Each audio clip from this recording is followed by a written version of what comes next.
Olá, sou Marcos Irones, professor dessa disciplina. Hoje o nosso tema será o trabalho como princípio educativo.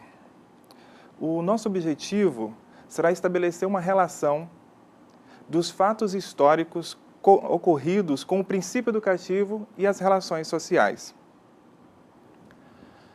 Para compreendermos o sentido do trabalho com o princípio educativo, estudaremos o texto base dessa disciplina, escrito pela professora Denise Loureiro. Além disso, utilizaremos também textos elaborados por Gaudêncio Frigoto, Maria Ciavata e Marise Ramos, que são referência nessa área, né, com amplo trabalho discutindo educação e trabalho.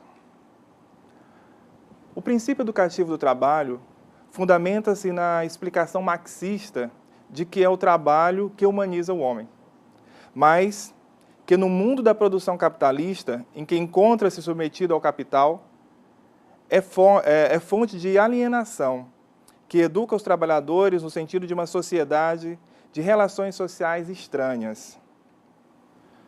Já Frigoto diz o seguinte: o trabalho como princípio educativo deriva do fato de que todos os seres humanos são seres da natureza e, portanto, têm a necessidade de alimentar-se, proteger-se e criar meios de vida. Uma coisa é fundamental, que desde criancinha, desde a infância, o trabalho é a forma de subsistência comum a todos os seres humanos. Então, essa é uma questão que deve ser entendida, que desde a infância, a criança já deve aprender, né, que o trabalho é algo comum a todos. E ainda, que é necessário aprender isso para evitarmos criar grupos que explorem e vivam do trabalho dos outros. Frigoto afirma ainda que o trabalho com princípio educativo, então, não é primeiro e sobretudo uma técnica didática ou metodológica nesse processo de aprendizagem, mas um princípio ético e político. O trabalho é, ao mesmo tempo, dever e direito. E aí, a gente faz uma divisão desses dois, um esclarecimento com relação a esses dois pontos. Dever, por ser justo que todos colaborem na produção de bens materiais, culturais e simbólicos. E direito, porque todos podem apropriar-se, transformar, criar e recriar a natureza pelo trabalho. Aí nós trazemos uma outra questão interessante, que é a pedagogia da alternância. É um bom exemplo de estratégia pedagógica que busca aproximar a educação e o trabalho. A pedagogia da alternância, ela se dá da seguinte forma: a escola ela tem uma organização, um projeto pedagógico, e ela se organiza da seguinte forma: um período os alunos eles passam na escola e um outro período eles passam com a sua família, né? Porque basicamente isso acontece em escolas de comunidades rurais. Então ele passa um período com a família e outro período na escola, estudando. Com isso, a gente tenta estabelecer uma relação de educação e o trabalho. O texto da professora Denise Loureiro aborda duas questões principais: a educação como prática social e a educação como fonte produtora da capacidade de trabalho. A educação como princípio social se apresenta como ponto de articulação entre interesses econômicos, políticos, culturais e dos grupos e classes sociais.